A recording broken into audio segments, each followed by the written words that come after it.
Hi everyone, welcome to Potluck Food Talks. And because you asked for it, we're going to talk about Mugaritz Part 2. I think that there's still a lot to talk about Mugaritz. Yeah, that's true. What did we talk about the last time? Where did we end?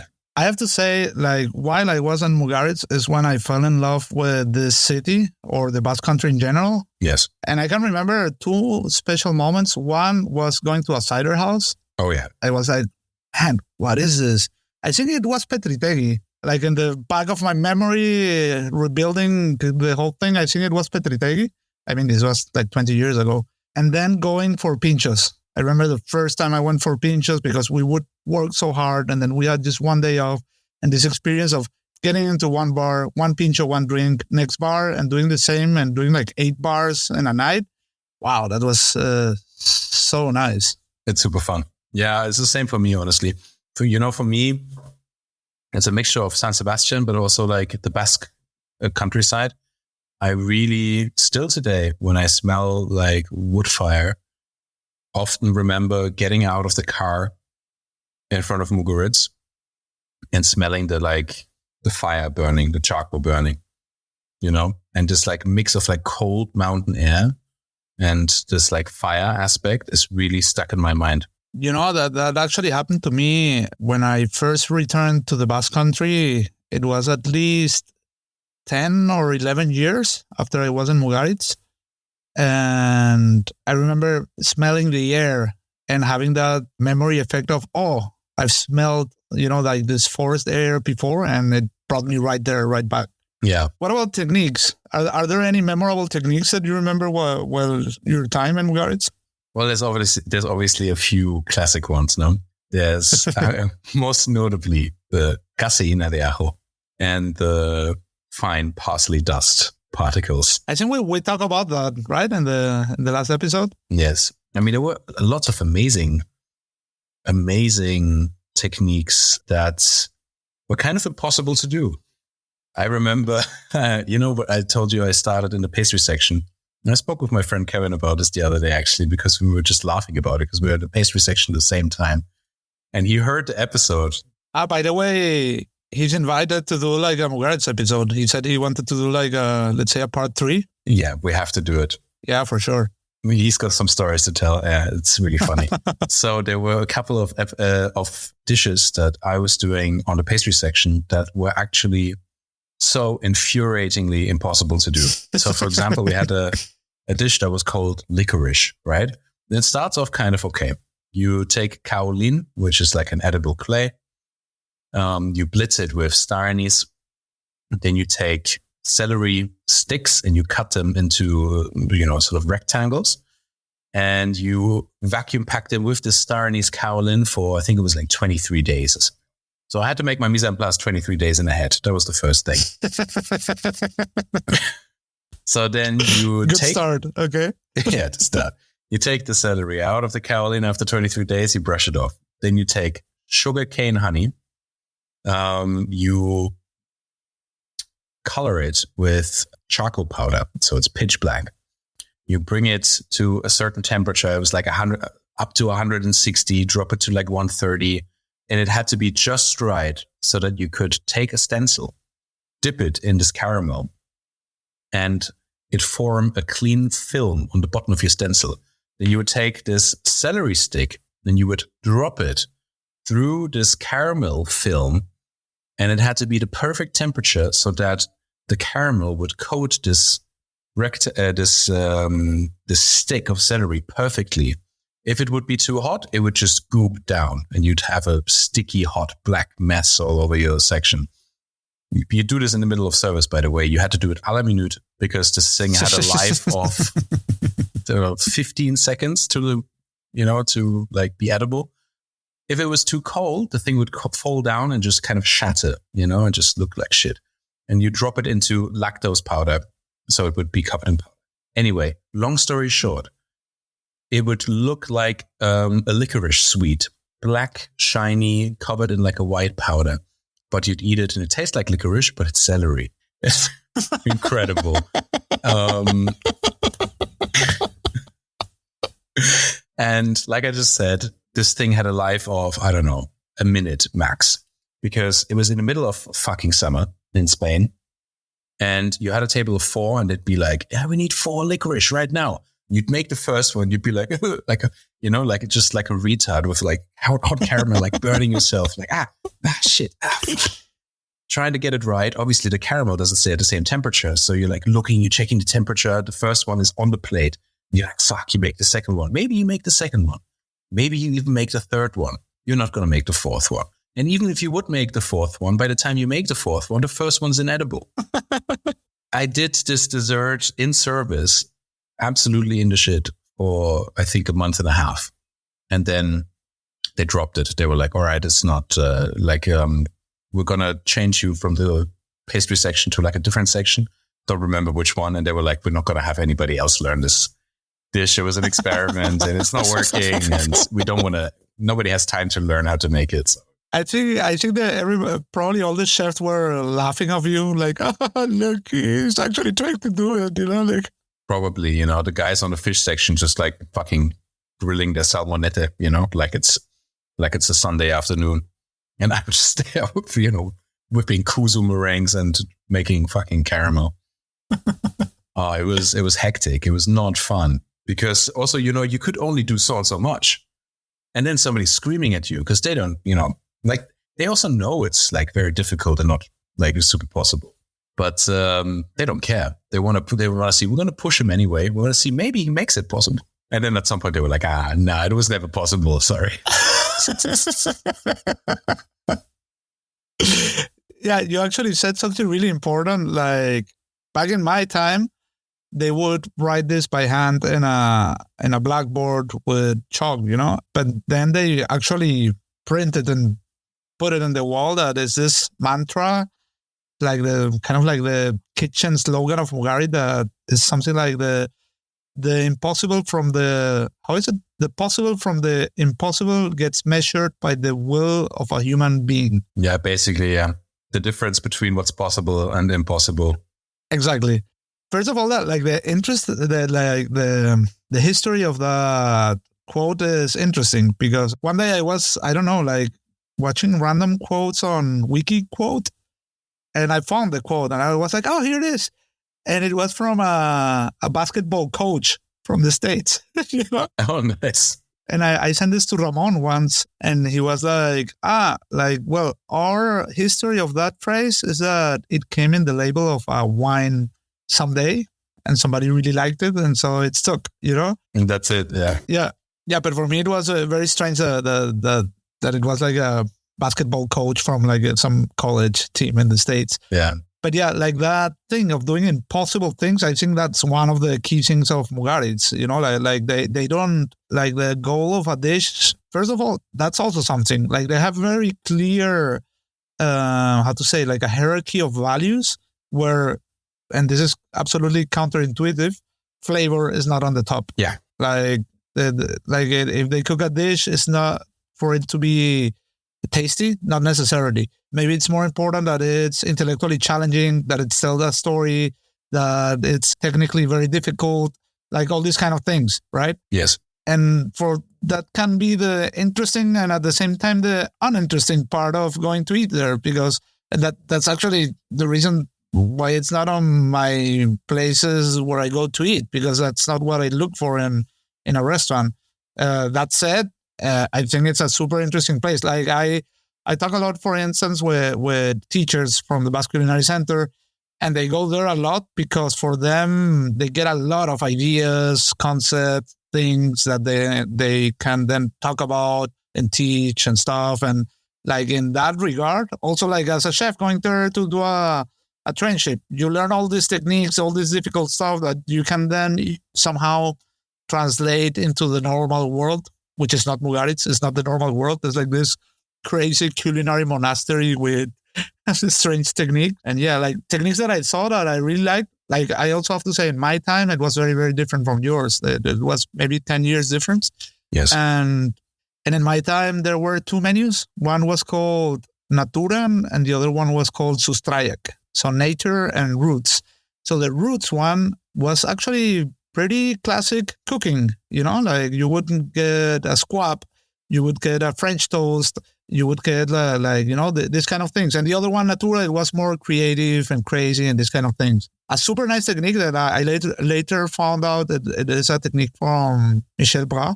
It was a foie gras. Oh yeah. It was first, I think, soaked in milk, but I don't remember the temperature of the milk, if it was warm or cold, and it was to take the veins out of the foie gras. So you would soak it in milk, then take the beans out with tweezers, and then it would be frozen, like really hard frozen, like in a blast freezer until it was hard as a rock.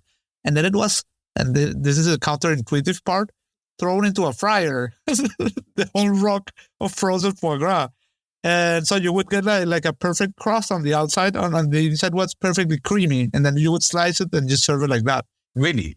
And I tried that, and it's by far the best foie gras I've had in my life, for sure. Incredible.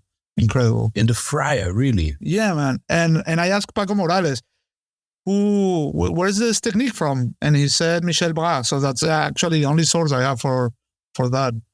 Man, I love Michel Bras. Yeah, your time in Mugaritz was definitely a much different time. I am also more of a, classical chef in the sense that I want things to taste good. I mean, fuck me, I guess. But regardless, there were very interesting techniques. One that I found really amazing. I mean, the blood macaron is great, and it's also delicious. What was it? Pork blood or? Yes, pig's blood. For people who don't know, they realize that pig's blood behaves the same as egg white. So if you take raw pig's blood and you whip it in a KitchenAid, it starts foaming up like egg white would. And so they made a macaron, a recipe with pig's blood, and filled it with a liver cream, kind of sort of like a pate. And they made a macaron de casa, which means a basically hunted meat macaron. Yeah, like a game macaron. Game macaron, yes. And I mean, it's an amazing technique. It's very delicious. It's really, really very tasty, and it's ingenious. No. On the same note, I think the use of kuzu, very interesting. Again, for people who don't know. Yeah. Kuzu, Japanese type of starch from a mountain yam. And when I was on the pastry section in Mugaritz, we were making it was called russo, which is basically it just means Russian, but it's a term for almost like a honey cake. So it's like a meringue layers with like a buttercream in between. And so we were making a coffee meringue thickened with kuzu that would whip up when it's cooled down. And we would dry it in the oven. It was very fragile. What you would get was a very crispy, very light meringue that as soon as it came into contact with water would completely disappear. So the idea of this dish was that you had this coffee meringue, a buttercream also with coffee, and you would make this little meringue sandwich, which looked thick and rich and sweet. But as soon as you eat it, it completely disappears in your mouth, but leaves the same flavor, which actually, we know by now Mugaritz likes to do. They like to have this like mindfuck game. But in that case, it did quite work. It was just an absolute fucking nightmare to make because you had to assemble these little sandwiches à la minute when they were cold away because they were so fragile and it was so hot. It was like 30 degrees outside, that these meringues were just melting away in your hand, It was horrible to make. Really, really horrible. I had something similar. We had this dessert. It was, how do you call this time in the spring when snow melts? Like in Spanish, you call it deshielo. Oh, yeah. Yeah, I know what you mean. When you can see the grass, and the snow is melting, so the spring is starting, right? Yeah. And it really evoked like that visual. And it was, again, a kusu. This one was of matcha tea. So you would have like a green kusu. And the thing with kusu is that, it's like this liquid gel, kind of like you get this effect of having like a liquid gelatin. So it's super cool to make sauces with it. Uh-huh. Then it was like a pistachio biscuit. Then we have like this frozen air, like air when you take a tour mix and you make like a foam, like a very light foam. And that would be frozen in the blast freezer or with liquid nitrogen. It was the first time I worked with liquid nitrogen. And what else? Yeah, this was with orange blossom was the aroma. So you had orange blossom, matcha tea, pistachio. It was like a super nice dessert. It was just super delicious. Sounds really good. Sunflowers as well. The thing is, there was this gastronomica at that time. It had another name, but it was like, this international fair of chefs. So international chefs would come and we would have dinners of the restaurant completely full every week to cook the dessert. And that wasn't my mise en place. So they took pictures of me, like doing the portions of that thing, with 6 jacket in a freezer minus 40 degrees, doing the whole portioning of the things, man, because it was, working inside the freezer just to get it done. It was just so absolutely insane to get that dessert executed. Well, man, I saw other things that I actually really liked. I mean, if you hear me talking about Mugaritz, you'll hear me hating on the food a lot. But, there's a lot of things that I enjoyed a lot also. One was the use of inulina to make creams with a very particular texture. I remember we were making our pea inulina to stick guisantes lagrima together, these like little teardrop peas. Inulina is like a type of sugar, or? No, it's, what is it actually? Yeah, well, Eric, don't you know that inulin is a polysaccharide produced by many plants? So which makes it a kind of sugar. No? It makes it a kind of sugar, yes. Okay. Thank you. Yeah, plants often use it as a means of storing energy. And it's typically found in roots and rhizomes. Yeah. These are the sort of things, yeah. Come on, try that again to make it sound more natural. Yeah, a DJ, doctor, whatever the fuck. These are the sort of things that you learn when you start at Mugaritz, Anyway, so, but like you would thicken, juices and like stuff with it. And it would have this really particular type of like hand cream kind of like texture. It was really cool. But one dish that really, really stuck in my mind, where I was really kind of like, I really thought to myself, oh man, I'm just here like a little bit too late, for me to see the food that I would have liked to see in Mugaritz. Just when we were in the game season, so in autumn, and I remember we just did a small batch of these dishes, and it was snipe, which is what's snipe called in Spanish again? Snipe or snapper? The bird with the game bird with the really long beak. Becada. Becada, yes. It was becada cooked in like a intense jus sort of sauce together with tripa de bacalao, which is the tripe of salt cod. Yeah, it's actually the swimming bladder of the codfish. Mm-hmm. And my God, that was delicious. That was like, for me, real gourmet cooking, like that combination and like the fishy salt cod flavor, which sounds really weird, but like together with the game bird and like the texture that the fish gave to the sauce, it's like gelatinous texture. Like that's the aspect of Mugaritz I like the most when they would do that kind of cooking. Yes. Like exactly what you're saying. We also had like that codfish tripes, and we also had these different kind of little birds, game birds. I remember once there was a table, I don't know who they were, but they were like these super VIPs that they went, 3 days in a row to Mugaritz. So they had all the dishes up to the point that there weren't any more dishes to serve them.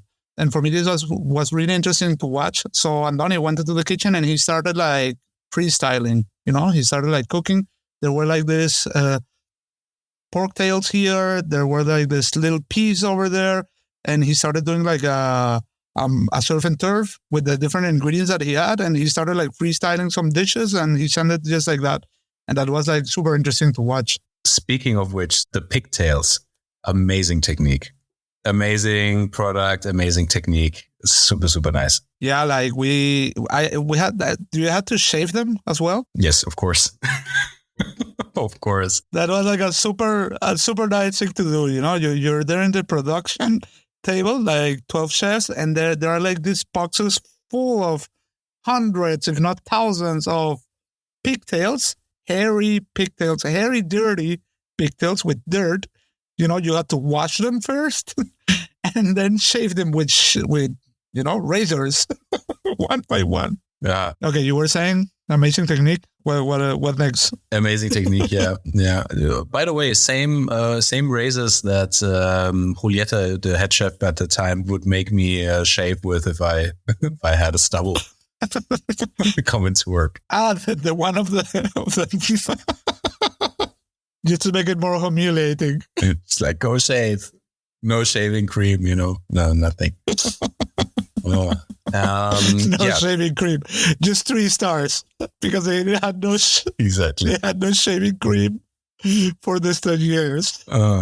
Yeah, but the pigtails, they were so nice. I mean, like, yeah, you clean them, then you vacuum pack them, you poach them off, and then when they're still hot, you take them out, really carefully open them up, take all the the spine. Oh God, what do you call them? Well, the bones out, the little bones, right? And then put them on parchment paper and weigh them down so that basically you have one layer of skin and one layer of meat. And man, it's just so nice. And then you cook them on the plancha, just on the skin side. They become so crispy. The meat is super fatty and succulent. It's like the perfect bite of pork, if you think of it. Super underrated. Yeah. Those cuts, man, like they really work with strange cuts, like tendon, lamb trotters. Yeah, like these kind of things. Mm-hmm. Tendon was very cool also. Yeah. What about Andoni in your times? Was he in the kitchen? Not so much. I mean, I like Andoni a lot. In the year that I was there, I saw him, I think, twice. I have to say, but like the few times that I saw him and talked to him, I liked him. I left like one day earlier than everybody else, actually, because of, just circumstances. And I had a little bit of a chat with him because there were cameras there, so. And I think he's very inspirational. I think he is a poet in the way that he thinks and, Yeah, a poet and a philosopher, I would say as well. Yeah. Absolutely. Yeah. So I am a big fan of him. Unfortunately, I didn't get to work with him very much. Yeah, I agree. Like in my time, he was more in the kitchen, but I mean, like the man on command was Paco Morales. He was running the place. He was super young and super ambitious. He was 24, just fresh out of El Bulli. That time was a peak time of El Bulli, 2005. Yeah. Back then, El Bulli was the place, man, and he was just out of it. And he was, fighting so hard. It's not for no reason that that year Mugaritz got its second star. And I remember the moment. It was actually, we were having staff meal and Andoni walks in and he's talking like super loud on the phone. Like probably he wanted everybody to listen, like, oh yes, okay, good. Thank you for the news. And then he hangs up and said, we just got a second star. And then he walks into the office just like if nothing happened, and all the chef de partie stood up and went to the office like, what is this? What? And so we delivered service and I was, I remember I was cleaning something in the basement. I was completely alone in the basement. The basement, they had some stuff like the ice cream machine and some other stuff. And I was doing the cleaning there. It was my task at that moment. And then suddenly I see like from the very end that there was a door where the suppliers would come in. And I see a guy coming in and completely in his chef whites, walking. And I look and that's Martin Berazategui. And he walks into me and he touched me so in the face like, congratulations.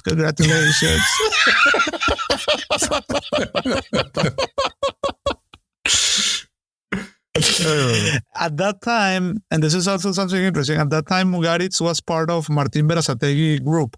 Yeah. And this was the first years of Mugaritz. I don't know what happened, but they had like a real fight. They didn't talk to each other like for over 10 years. The moment they talked back to each other, it came out in the newspapers. But also interesting, like Martin Berasategui, he made his name and he climbed up in his family restaurant, which is in the city center of San Sebastian. It's Bodegón Alejandro. It's like a super classic restaurant. So he got his first Michelin star there before he moved to his venue where he's now, where he has 3 stars. And I know in the divorce settlement between Andoni and Martin, Andoni took Bodegón Alejandro, which is part now of Mugaritz group, like that feels like a big fuck you in your face, I didn't even know that. That's crazy. Yeah. Bodegón Alejandro is Ixo group. It's not, and that's Martin's historical family restaurant, and they cook the classics of the place, Wow, that's crazy. I knew they had beef, but I didn't know that. Yeah, that's heavy. Back then, they would send us like a lot to Cursal and Bodegón Alejandro to do reinforcement, like sending some stagiaires from Mugaritz there, which was also super interesting because you would see like completely classic recipes from a classic Basque restaurant, which is for fresh air. If you're in an avant-garde restaurant, peeling walnuts, and when I say peeling walnuts, it's already peeled walnuts. You're peeling the outer skin of the brain-looking piece of walnut, Yeah, absolutely. Yeah. But actually what really stuck with me, like from the time Mugaritz, you can't really call it a technique, but, because you have this stark difference of, you have Mugaritz, which at my time was already so high-end, so away of everything, and then you have this vast culinary landscape of really traditional and really, really good food. And seeing the connection between that, like the two extremes, and also the way that the tradition and the terroir and the produce gets translated through such a very finely designed lens. That was very, very, that was really informative, that gave you a completely new perspective on what food can be and where it can head. That's it for this week's episode of Potluck Food Talks. If you like what we're doing, make sure to subscribe to the podcast so you never miss an episode. You can also find us on Instagram and TikTok as Potluck Food Talks. The show airs every Monday.